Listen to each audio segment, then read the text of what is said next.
안녕하세요. 논문을 통해서 여러분들과 만나게 되어서 매우 반갑습니다. 첫 시간에는 논문 읽기 코너의 목적과 논문을 서치하는 방법에 대해서 이야기했습니다.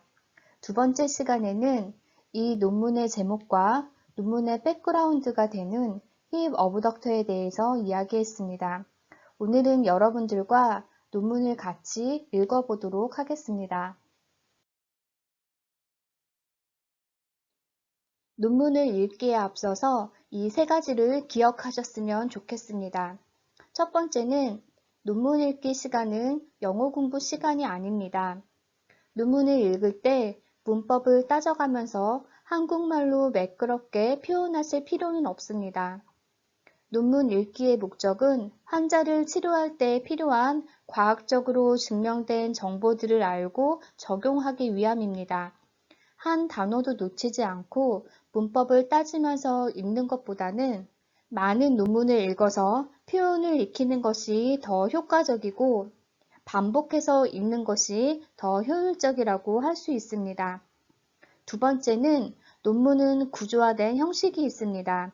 따라서 논문의 형식을 알고 있으면 논문을 읽는 것이 수월하게 됩니다. 세 번째는 전체를 보고 세부적인 것을 보는 것이 세부적인 것만 보는 것보다 훨씬 더 효과적으로 논문을 읽을 수가 있습니다. 여러분들이 이 세 가지를 잘 기억하셨으면 좋겠습니다. 논문의 구조에 대해서 간단하게 살펴보도록 하겠습니다. 우리가 소설을 읽을 때 처음에는 주인공에 대한 소개와 함께 주인공 주변의 일들을 간단하게 설명하는 것으로 시작이 됩니다. 그러다가 소설이 점점 진행되면서 주인공과 주변의 인물들과 관련되어서 많은 일들이 발생하게 되고 서로 얽히고 설켜서 복잡해지다가 일들이 해결되면서 소설이 마무리되는 것을 잘 알고 있습니다. 논문도 이와 같이 스토리가 있다는 것을 알고 계시면 논문을 훨씬 더 재미있게 읽을 수가 있습니다.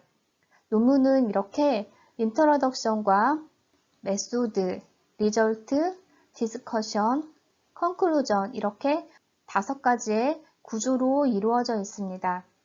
서론에서는 주제와 관련되어서 전반적인 이야기로 시작을 합니다. 그래서 독자의 흥미를 유발하고 독자에게 주제와 관련된 정보를 전달하는 것이 이 서론의 목적입니다. 그래서 서론에서는 주제와 관련된 전반적인 이야기로 시작하여서 이 주제에 대해서 연구가 되어 있는 것은 무엇이고 연구가 아직 안 되어 있는 것은 무엇인지 그리고 안 되어 있는 이 연구가 왜 중요한지에 관련되어서 이야기를 펼쳐가게 됩니다. 그래서 서론 마지막에는 이 연구를 시행하는 연구에 대한 목적이 나오게 됩니다. 보통은 3개의 단락에서 5개의 단락으로 구성되어 있고요. 이 단락은 연역식 구조로 되어 있습니다. 그래서 각 단락에 대한 주제가 앞쪽에 위치해 있고요. 이 단락의 주제들은 서로 이었을 때 스토리가 이어지는 것이 좋은 논문이라고 할 수 있습니다. 두 번째 방법에서는 연구를 진행하는 데 있어서 어떠한 대상자들이 참여하였으며 어떠한 장비를 사용하여서 실험을 진행하였고 어떠한 과정으로 실험이 진행되어 있는지를 보여주게 됩니다. 그리고 실험의 결과들에 대한 데이터를 어떻게 처리하였고 어떠한 통계 방법으로 분석하였는지 연구가 진행되어진 전반적인 내용들을 묘사하고 있습니다. 그래서 이 방법에서는 다른 사람이 똑같은 방법으로 실험을 진행할 수 있도록 자세하게 묘사하는 것이 좋은 논문이라고 할 수 있습니다. 그리고 세 번째로는 연구의 결과를 수치화해서 보여줍니다. 그리고 이 연구의 결과들은 독자들이 잘 이해할 수 있도록 테이블과 그림을 통해서 보여주는 것이 일반적입니다. 그리고 네 번째로는 이 연구에 대한 결과를 해석하는 디스커션이 있습니다. 연구의 결과에서는 객관적인 데이터의 수치만 보여주고요. 연구에 대한 해석은 포함되어 있지 않습니다. 디스커션에서는 연구의 결과들에 대해서 왜 이러한 결과가 나오게 되었는지 결과에 대한 해석을 주장하는 부분입니다. 그런데 단순하게 자신의 의견을 표현하는 것이 아니라 다른 연구와 비교하여서 어떠한 부분은 이 연구에서 같은 결과가 나와 있고 어떠한 부분은 다른 결과를 보였는데 그 이유가 무엇인지 제시함으로 인해서 연구의 결과를 해석하는 부분이 디스커션입니다. 그리고 다섯 번째, 컨클루전 결과에서는 이 연구의 결과들을 일반화하여서 제시하는 부분입니다. 그래서 논문의 구조가 이렇게 되어 있다는 것을 여러분들이 기억하시고 같이 논문을 읽도록 하겠습니다. 준비되셨나요? 시작하겠습니다. 이 연구는 리서치 연구입니다. 그리고 아래에는 저자들의 이름이 나와 있습니다. 영어에서는 이름이 first name이고 성이 last name입니다. 따라서 엠마 엘이 이름이고요. 윌콕스가 성입니다. 그리고 다음 저자를 보면은 에드리안 엠이 이름이고요. 버덴이 성인 것을 알 수 있습니다. 그리고 저자 이름 옆에는 학력에 대한 내용들이 나와 있습니다. BSC는 배출러 오브 사이언스 해서 이학사라는 뜻이고요. MSC는 마스터 오브 사이언스 해서 이학 석사라는 뜻입니다. 그리고 PhD는 닥터 오브 필라소피 해서 박사라는 뜻입니다. 그리고 이 MCSP는 학위를 뜻하는 것은 아니고요. 저자들이 영국인인 것으로 보아서 Member of the Chartered Society of Physiotherapy에서 영국 물리치료협회에 등록되어 있다는 뜻인 것 같습니다. 박스 안에 있는 이 부분이 초록 앱스트랙입니다. 보통 앱스트랙은 200단어에서 300단어로 논문의 전체적인 내용을 요약해서 보여주고 있습니다. 초록의 구조는 먼저 백그라운드나 objective에서 연구의 백그라운드와 목적, 그리고 메소드, 리절트, 컨클루전 해서 논문의 전체적인 내용들을 요약해서 보여줍니다. 그리고 키워드를 통해서 이 논문에서 반복되는 주제어들을 제시합니다. 이 논문의 제목은 우리가 지난번에 살펴보았던 것과 마찬가지로 클램 엑서사이즈를 수행하는 동안에 힙 어브덕터의 동원 패턴을 알아보는 것이 이 연구의 목적입니다. 그리고 힙 어브덕터의 동원 패턴에 있어서 영향을 미치는 변수들은 펠빅의 포지션과 힙의 앵글이 있습니다. 그래서 클램 엑서사이즈를 수행하는 동안에 펠빅의 포지션과 힙의 앵글이 힙의 어브덕터의 동원 패턴에 어떠한 영향을 미치는지 알아보는 연구입니다.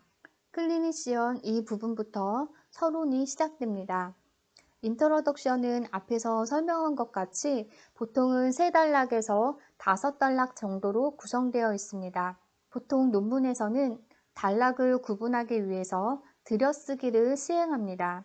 그래서 이 논문을 보게 되면 이 부분까지가 첫 번째 단락이고요.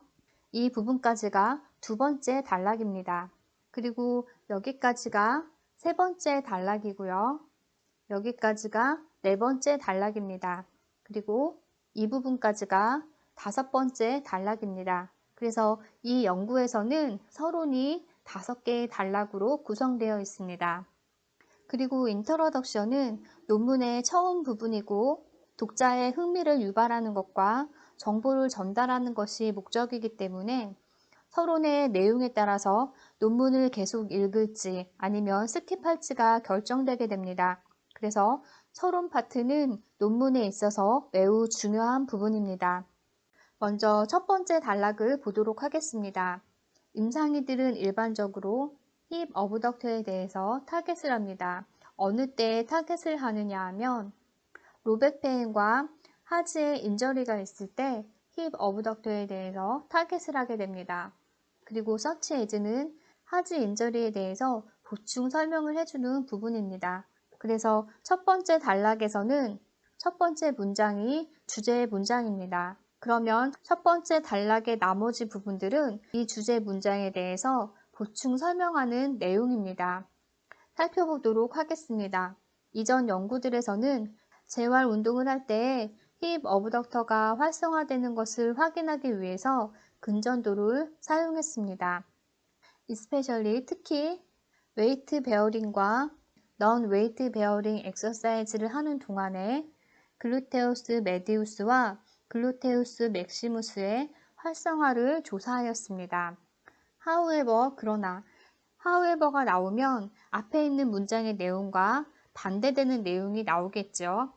그러나 이전의 연구들은 정보가 제한되었습니다. 다양한 힙 어브덕터의 엑서사이즈에 있어서 TF의 머슬에 대한 정보가 제한되어 있습니다. 그래서 첫 번째 단락을 보게 되면 임상에서 로백 페인이 있을 때 그리고 하지에 인저리가 있을 때 힙 어브덕터에 대해서 타겟하는 운동을 적용하는데요. 이전의 연구들에서는 근전도를 사용하여서 웨이트 베어링 엑서사이즈와 넌 웨이트 베어링 엑서사이즈를 적용할 때 글루테우스 메디우스와 글루테우스 맥시무스에 대한 근활성도에 대한 연구를 진행했고요. 그러나 이전 연구들에 있어서는 TF의 머슬에 대한 정보가 제한되어 있다는 것이 첫 번째 단락의 내용입니다. 그러면 두 번째 단락에서는 TFL이 왜 필요하고 왜 중요한지에 대해서 그 이유를 제시할 것에 대해서 유추할 수가 있습니다. 여러분들이 눈치를 채셨는지 모르겠는데요. 하늘색 형광펜으로 표시한 부분은 주제이고요. 그리고 분홍색으로 표시한 부분은 구체적인 내용들입니다. 그리고 초록색으로 표시한 부분은 논문을 읽을 때 이 논문에서 강조하는 부분들을 이렇게 초록색으로 표시하였습니다. 이렇게 표시하는 이유는 여러분들이 나중에 이 논문을 다시 읽을 때에 이렇게 표시가 되어 있으면 논문에 대해서 쉽고 빠르게 한눈에 논문의 내용을 다시 확인할 수가 있습니다. 그런데 아무런 표시가 되어 있지 않으면 논문을 처음 보는 것과 같이 다시 읽어야 됩니다. 그래서 논문을 읽을 때 이러한 형태로 표시를 하게 되면 여러분들이 효과적이고 효율적으로 논문을 읽을 수 있을 것이라 생각됩니다. 인트로덕션의 두 번째 단락입니다. 두 번째 단락에서는 어브덕터 머슬의 오리진과 인소션이 근육의 기능을 결정한다고 되어 있습니다. 그러면 이 아래의 내용은 근육의 기능과 관련된 내용이 나오겠죠. 내용을 살펴보면은 글루테우스 메디우스와는 대조적으로 컴마와 컴마로 연결되어 있는 이 부분은 삽입 부분입니다. 그래서 앞에 있는 글루테우스 메디우스에 대해서 설명해 주는 부분입니다. 힙 어브덕터의 주된 근육인 글루테우스 메디우스와는 달리 글루테우스 맥시무스는 또한 힙의 익스텐서와 익스터널 로테이터이고요. 반면에 TFL은 힙 플렉서와 인터널 로테이터입니다.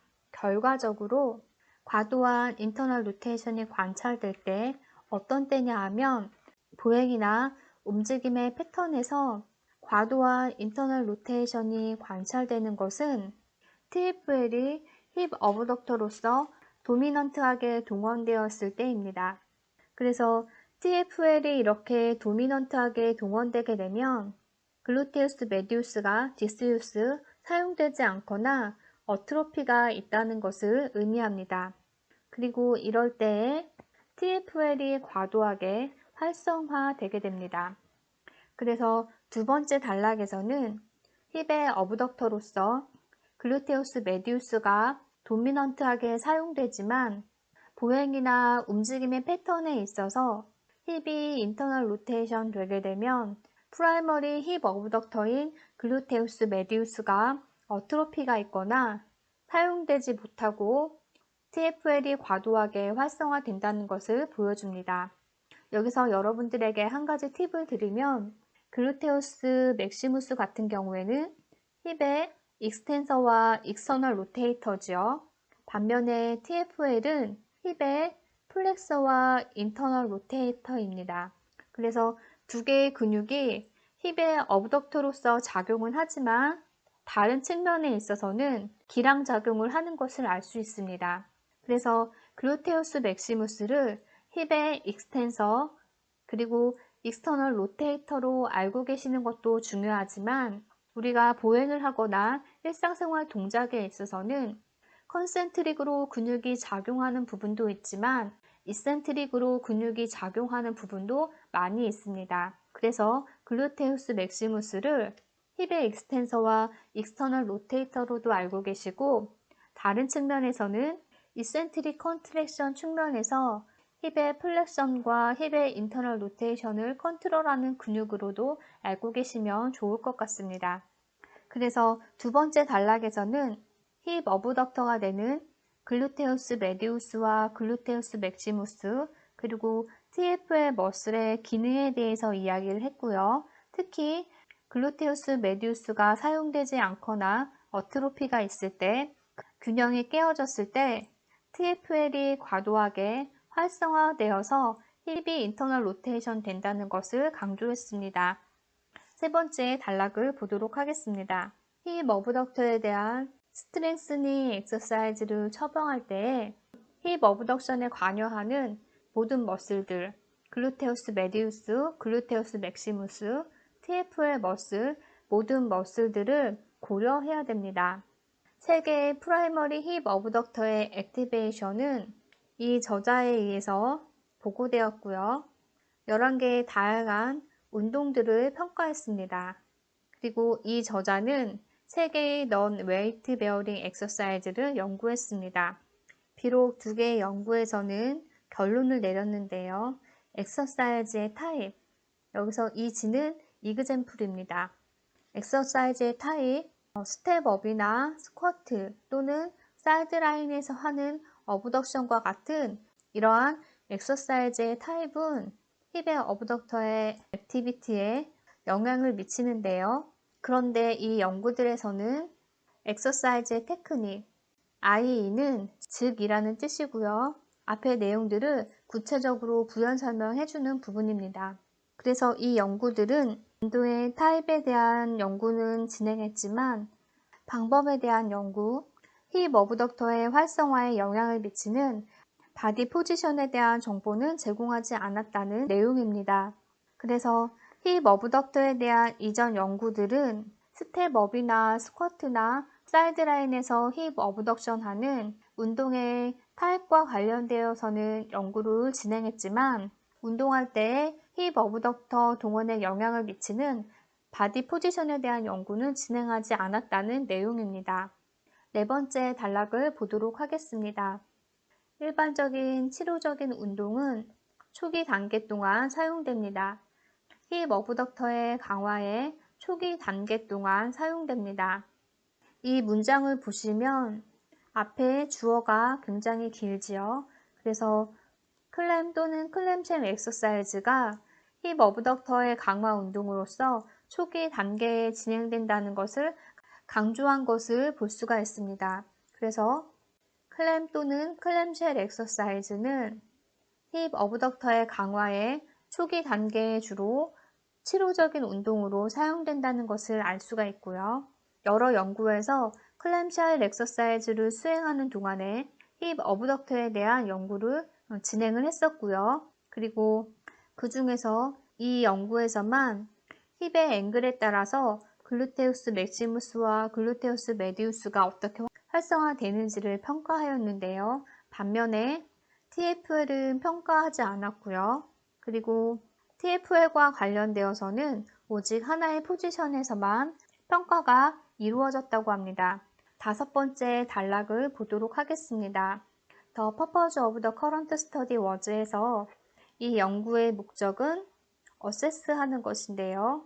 다양한 클램 엑서사이즈를 수행하는 동안에 힙의 어브덕터인 글루테우스 맥시무스와 글루테우스 메디우스 그리고 TFL 머슬의 근활성도를 동시에 평가하는 것입니다. 그리고 이 뒤쪽에 있는 내용들은 힙의 각도를 어떻게 선정했는지를 보여주는 내용입니다. 그래서 이 연구의 목적 부분은 네 번째 단락의 끝에 넣어서 네 번째 단락으로 끝을 내고 이 부연 설명된 이 부분들은 연구 방법에 있어서 힙의 각도 부분에 레퍼런스로 달아줘도 되는 부분입니다. 보통 연구에서는 이러한 부연 설명은 서론에서 잘 하지 않고 연구 목적 뒷부분에는 연구의 가설이 나오는 것이 일반적입니다. 그래서 전체적인 서론의 내용을 정리해보면 임상에서는 로백페인이 있거나 하지의 인저리가 있을 때 힙 어브덕터를 타겟하여서 재활 운동을 적용하고 있습니다. 그런데 이전 연구에서는 다양한 형태의 운동에 있어서 글루테우스 메디우스와 글루테우스 맥시무스를 동원하기 위한 연구들은 진행이 되었는데 TFL을 같이 모니터링하는 연구는 거의 없었습니다.